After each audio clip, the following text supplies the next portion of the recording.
If you're wondering about the quote on the thumbnail, it's from Dante's Divine Comedy.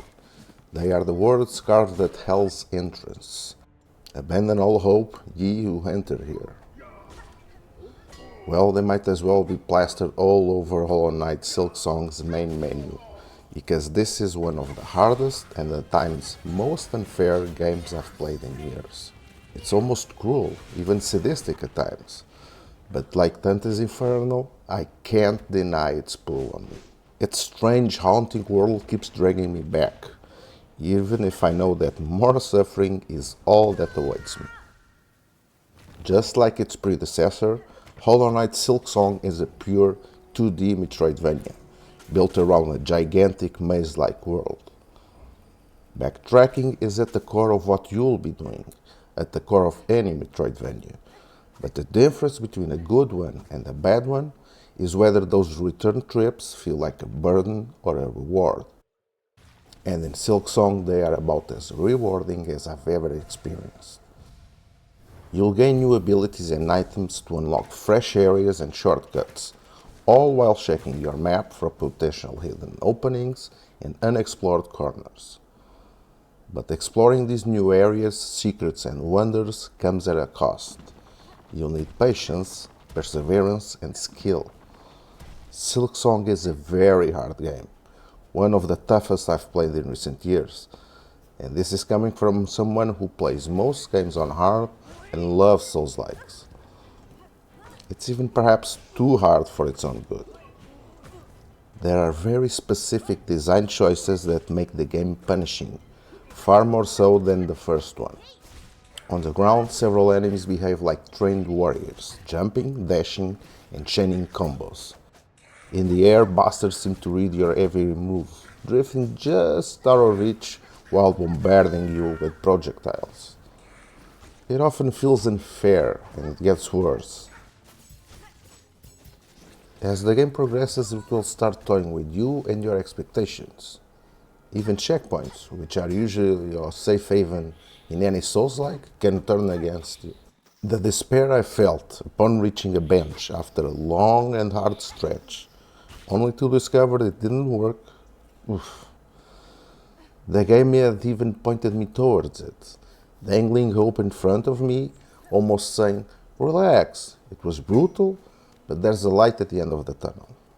And then it just snatched it away with a broken bench I had already paid to unlock. That's cruel, that's unfair, and I would even say sadistic. The worst bits, however, are these specific moments where the game traps you in and throws you wave after wave of enemies. Some of these combinations are ruthless, throwing at you projectiles, ground enemies, and flying bastards all at once. And simply touching some of them can cost you double damage. Is it possible? Sure, I've done it. But being possible is not the same as being fair. Far from it, because skill alone will not be enough in these moments. You'll also need luck, lots of it, to have a projectile just miss you as you're regaining health, or avoiding a giant mace from falling on you just in the nick of time. But the true kicker, these closed-off sessions won't even reward your attempts, as the enemies within will not drop any resources, unlike the versions you encounter roaming the world. Still, despite all the suffering, all the frustration, all the curses I threw at the game and its creators, I kept coming back for more. I even quit the game, twice. But something always pulled me back in.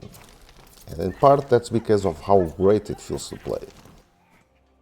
The new main character, Hornet, is elegant and fast. She can run and dash with ease, has great control when airborne, and attacks with real ferocity. You can customize her style with different crests you find in the world, which can make her hit harder or faster. These crests also change the types of amulets you can equip, further solidifying your style.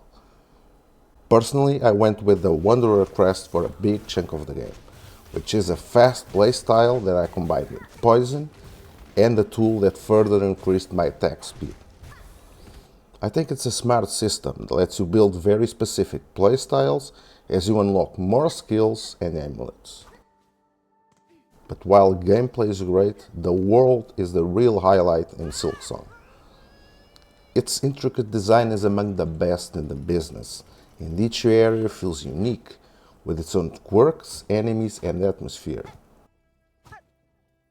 Some places will bring in new elements like frost and wind, while others throw you into lava pits or tunnels made from bells.